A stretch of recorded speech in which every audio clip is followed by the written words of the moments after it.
thing about this recent, I've been doing this for a long time, almost 50 years now. And what happened on this recent, very successful tour of ours is that, as I started this discussion at the beginning of our meeting, is that it was a wonderful company of people and dedicated, good actors.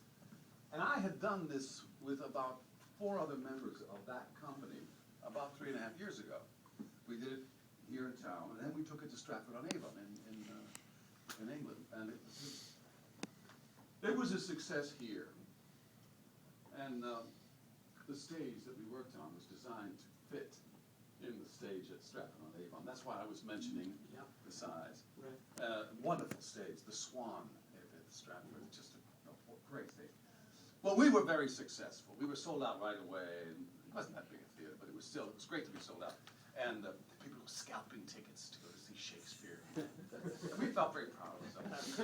And we did. And then we went to Stratford, and then we got kind of scared because we were doing it about 5 blocks from where Shakespeare, or the man they saved, his snakes are, where that fraud is buried. And we were nervous about it. We were nervous because it was the International Festival of Shakespeare, and the Royal Shakespeare Company had decided, it's a great idea, to do everything that was written by the person who's called Shakespeare in 1 year. Everything. I mean, his poetry, his sonnets, and people, companies from all over the world were invited to take part. And we were invited to do The Merchant. So when we got there, we were a little nervous. I mean, you know, the Brits and all that.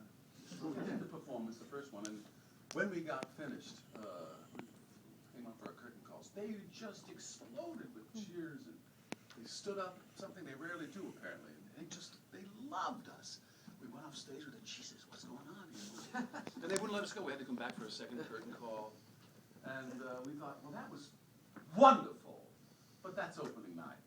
You know, we'll see tomorrow. The same thing happened the next night. So we were successful. It was great to be able to say, as Americans, we did it, and they liked us. We did it our way, you know. Okay. Fast forward about 3.5 years, and we do it again. And this time with, just as I say, 3 or 4 of the same members of the company. And when I work, I jump in right away. And I was not just mincing my way through, I was doing it. And I knew most of the lines. I do that. I come in pretty much prepared. And so did this fellow, Tom Nellis, who was playing Antonio. So we launched into it. And I was really weeping and acting. I was giving it all I had. And the rest of the company realized that I wasn't, pardon my language, I wasn't fucking around. I was going to do it. I can't work halfway. And they began to bear down, and they learned, they were almost completely off book within 8 days of our first rehearsal. They were almost completely off book. So much that we needed to have an audience very soon. So we moved our preview dates up 3 days because we were ready.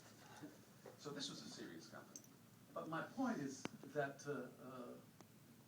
as successful as my performance was, and the show was 3.5 years ago, it was much richer, much better. After almost 50 years of acting, this was a revelation to me. I couldn't believe that it was that much richer, that subtly different, that much deeper. And it had nothing to do with me. It had to do with, consciously me. It had something to do, it was working by itself. That was, I hope, a lesson that I've learned. There are subconscious things that you have to rely on. You don't have to control everything. You got to give yourself some space and give yourself some credit. You are better than you think you are. Some people are not as good as they think they are, too. We've met those people. But